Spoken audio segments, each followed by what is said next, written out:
Hello friends, PDW के एक नए एपिसोड में आप लोगों का स्वागत है। दोस्तों, इंडिया यूएस रिलेशन का जहाँ तक सवाल है, उसमें यूएस की तरफ से बड़ा ही मिक्स सिग्नल आ रहा है। एक तरफ तो डोनाल्ड ट्रंप ये कह रहे हैं कि भाई इंडिया और यूएस का बड़ा ही स्पेशल रिलेशंस और he has very good friendship with prime minister Modi और he wants to or he expects to be speaking to the prime minister in a few weeks.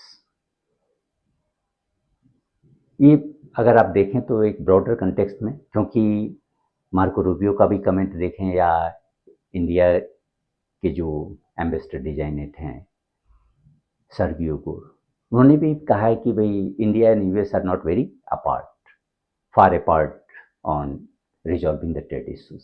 तो इसका मतलब है कि कुछ वीक्स में, जैसे कि Indian commerce minister Piyush Goyal ने कहा कि by November the first tranche of trade agreement will be signed.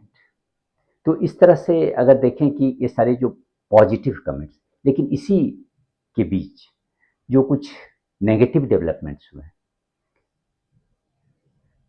First of all तो यूएस के जो ट्रेजरी सेक्रेटरी है, जो अभी तक बड़ा ही स्कॉट बेसेंट, जो यूएस इंडिया के ऊपर काफ़ी नेगेटिव कमेंट्स देते रहे हैं। हाल में उन्होंने G7 कंट्रीज़ और यूरोपियन कंट्रीज़ के ऊपर, यूरोपियन यूनियन के जो भी है, उनके ऊपर प्रेशर बिल्डअप कर रहा है कि they should impose 100% tariff on imports from India and China if they want to end the Ukraine war.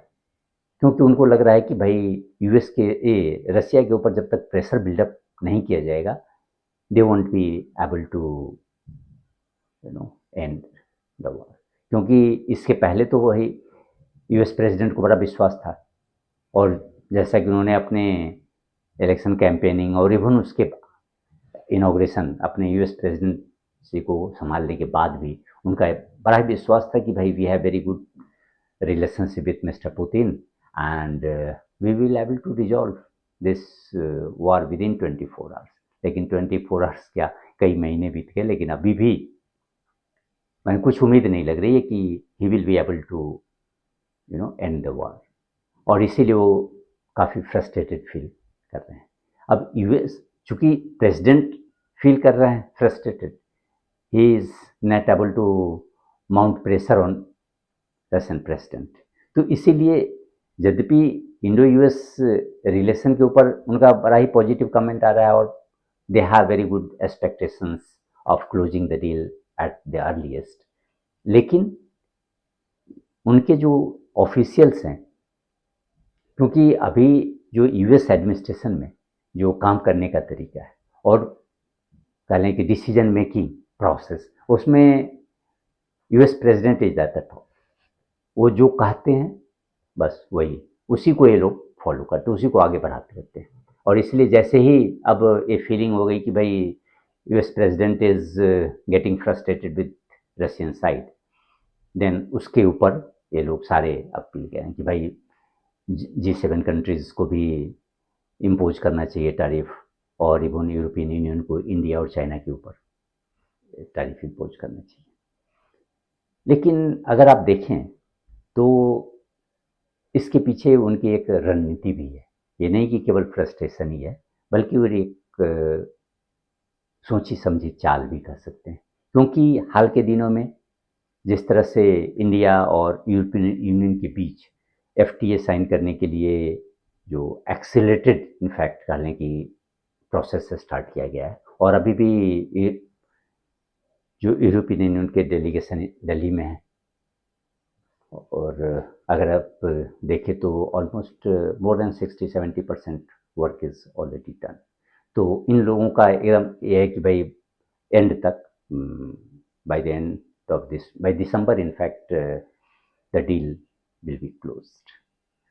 दूसरी तरफ अब देखें कि अभी प्राइम मिनिस्टर मोदी की विजिट जापान हुई है। वहाँ जापान और इंडिया दोनों ने ही अपने जो रिलेशन को है वो काफ़ी एक्सेलरेट किया और काफ़ी एक्सपैंड करने पर बल दिया। और in fact Japan will be investing $67 billion over a decade in India. तो इससे आप देख लें कि भाई यूएस को भी लग रहा है कि भाई हम तो इंडिया के साथ है, even we have risked our relations with India for ending Ukraine war, लेकिन ये सारे तो इंडिया के साथ काफ़ी कोजी अप हो रहे हैं, उनके साथ तो अपने रिलेशन को आगे बढ़ा रहे हैं। तो इसलिए वो चाह रहे हैं कि जब हमारा प्रोसेस चल रहा है, when we are negotiating with India for they can finalizing a bilateral trade agreement, और ये लोग भी कर रहे हैं, तो बेहतर है कि भाई इन लोगों को रोका जाए, यूरोपियन यूनियन हो या G7 कंट्रीज, ताकि इन लोगों को हम एडवांटेज नहीं लेने दें। और if they put pressure on India, then we will be in a better position to extract more and more concessions from India. तो ये उनका अपना जो ट्रेडिंग स्ट्रेटजी बिगनिंग से भी रहा है। जैसे कि शुरू से भी आप देखें कि किस तरह ऐसा लग रहा था कि भाई इंडिया और US trade deal almost final हो चुका है, लेकिन सडनली उन लोगों ने जो ट्रम्प और even his officials went on offensive और started making all the outrageous comments against India. तो उनका जो ये प्रेशर टैक्टिक्स है, जब ये फेल हो गया और जब लगा कि भाई India will continue to have its strategic autonomy, or it will continue to practice strategic autonomy to protect its national interest, तब ये लोग बैक ट्रैक करेंगे। लेकिन साइमल्टेनियसली अभी भी इनकी जो उनका कह लें कि ये जो प्रेशर टैक्टिक्स की स्ट्रेटजी है वो भी खत्म नहीं हो रही। तो इसलिए वो यूरोपियन यूनियन पर और इवन G7 कंट्रीज पर प्रेशर बिल्डअप कर रहे हैं।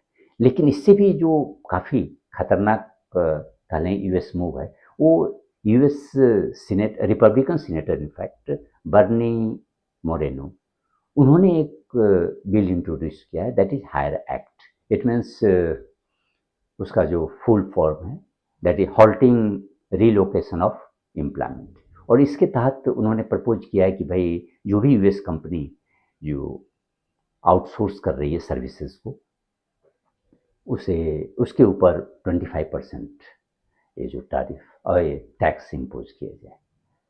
और ऐसा कैलकुलेशन है कि भाई यदि ये 25% टैक्स इम्पोज किया जाता है तो टोटल जो टैक्स बर्डन है यूएस कंपनी के ऊपर वो ऑलमोस्ट 60% के करीब हो जाएगा। अगर हम इंक्लूड कर लें ये जो 25% प्लस स्टेट और लोकल टैक्सेस, टोटल को मिलाकर के 60% होगा। तो that will be huge burden on any US company.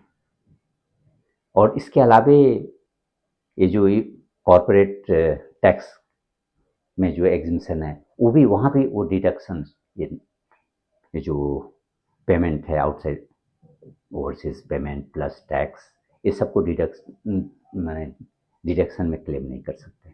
तो इस तरह से उन लोगों के साथ एक जो यूएस कंपनी के लिए एक बहुत बड़ा डिसइंसेंटिव होगा कि to outsource their services to Indian IT companies और अदर कंपनीज। इवन उन लोगों ने जो यहाँ जीसीसी खोला है, यानी अभी इंडिया में करीब more than 1600 global capability centres open किया गया है। तो इस सारे के ऊपर एक कह लें कि बहुत बड़ा थ्रेट हो जाएगा। लेकिन अगर आप ओवरऑल देखें तो it is just a pressure tactic, क्योंकि इससे पहले भी अगर आप देखें कि Lindsey Graham, another Republican, he had also threatened to impose more than 100% tariff on India, China and Brazil। तो ये अमेरिकन की जो या ट्रंप एडमिनिस्ट्रेशन की जो एक प्रेशर टैक्टिक्स है, ये उसी का एक पार्ट है कि भाई इंडिया के ऊपर कि भाई if you don't conclude FTA और even trade agreement with US on Donald Trump's terms, then you will have to face music on other fronts also। लेकिन ये पॉसिबल नहीं, इतना आसान भी गेम नहीं। जिस तरह से वो समझ रहे हैं यूएस कि भाई हम इंडिया के ऊपर प्रेशर बिल्डअप कर सकते हैं, क्योंकि इंडियन आईटी कंपनीज के लिए यूएस सबसे बड़ा मार्केट है। तो उस मार्केट में अगर कोई प्रॉब्लम उभर के आता है और ख़ास करके आउटसोर्सिंग के ऊपर ही, तो certainly it will raise questions on the prospect of माने इमीडिएट, अगर कहने के इमीडिएट हिट होगा। ऐसा नहीं है कि हाँ, Indian companies they are very resilient and they will overcome this problem after by diversifying its sources. So that won't be a problem for Indian IT companies in the long term. लेकिन immediate problem होगा और उसके कारण होगा कि भाई Indian जो middle class है और इवन जो आईटी सेक्टर में काम करते हैं उनके ऊपर एक बहुत बड़ा प्रॉब्लम खड़ा हो जाएगा। सिमिलर, लेकिन ये इंडियन साइड से नहीं है, इवन यूएस के लिए भी प्रॉब्लम है, क्योंकि अगर यूएस की जो भी कंपनीज हैं वो अपना आउटसोर्स नहीं करती है तो they will be at a huge disadvantage, क्योंकि यहाँ ये जो कॉस्ट आर्बिट्राज है वो उसे नहीं मिलेगा। अभी अगर आप इंडियन यूएस कंपनी जो अपना जीसीसी इंडिया में सेटअप की है तो उसके कारण ऑलमोस्ट सेम सर्विसेज पर उन्हें 50% का एक कहने की बेनिफिट होता है। लेकिन अगर ये यहाँ से बंद करके अगर ऑन सोर्सिंग हो जाती है और they are force to open their shops in US itself, then they will be at a disadvantage. तो इसलिए हम उम्मीद कर सकते हैं कि भाई ये यूएस की जो कंपनीज है they won't allow this to happen, they will put pressure on their own government. Similarly अगर इंडिया के ऊपर एक तो ऑलरेडी वो देख चुके हैं कि भाई India is not going to go down, कोई भी प्रेशर आप यूज कर लो, India will follow its own independent policy. तो इसीलिए ये इंडिया से उम्मीद करना कि भाई it will concede ground to US by facing such headwinds in on other fronts, ये पॉसिबल नहीं है। और इतना ही नहीं, ये तो जो बेनिफिट्स डाल लीजिए कंपनीज को दोनों साइड, लेकिन इसके अलावा भी it will be a major setback for innovation and weakening global cooperation. कि जब जैसे ही अगर आप कंपनी के फ्रीडम को कर्टेल कर रहे हैं, अगर उसके ऊपर एक कहने की रिस्ट्रिक्शन इम्पोज कर रहे हैं, तो then they will lose the initiative for innovation और even they won't take risk for innovation. तो इसीलिए ये यूएस के भी हक में नहीं है, तो दे विल फेस प्रॉब्लम। और उसके बाद अगर आप देखें कि जिस तरह से मार्को रूबियो या डोनाल्ड ट्रंप कह रहे हैं कि भाई इंडिया और यूएस के बीच बड़ा ही स्पेशल बॉन्डिंग है, तो एक तरफ तो आप स्पेशल बॉन्डिंग और स्पेशल रिलेशनशिप की बात कर रहे हैं, दूसरी तरफ आप ऐसे स्टेप उठा रहे हैं जिसके कारण इंडिया यूएस का जो रिलेशनशिप है वो बैडली डैमेज्ड होगा। तो इस तरह से हमें नहीं लगता कि ये जो बर्नी मोरेनो का जो स्टेप है हायर एक्ट का, वो that will be successful. It is just a part of US administrations pressure tactics. इसलिए कि एक तरफ तो अभी काफ़ी एक्सीलरेटेड वे में फिर से ट्रेड नेगोशिएशन स्टार्ट हुआ है, तो इसीलिए अपना चलो भाई दूसरी तरफ से प्रेशर बिल्डअप करो, तो इट वोंट सक्सीड। धन्यवाद।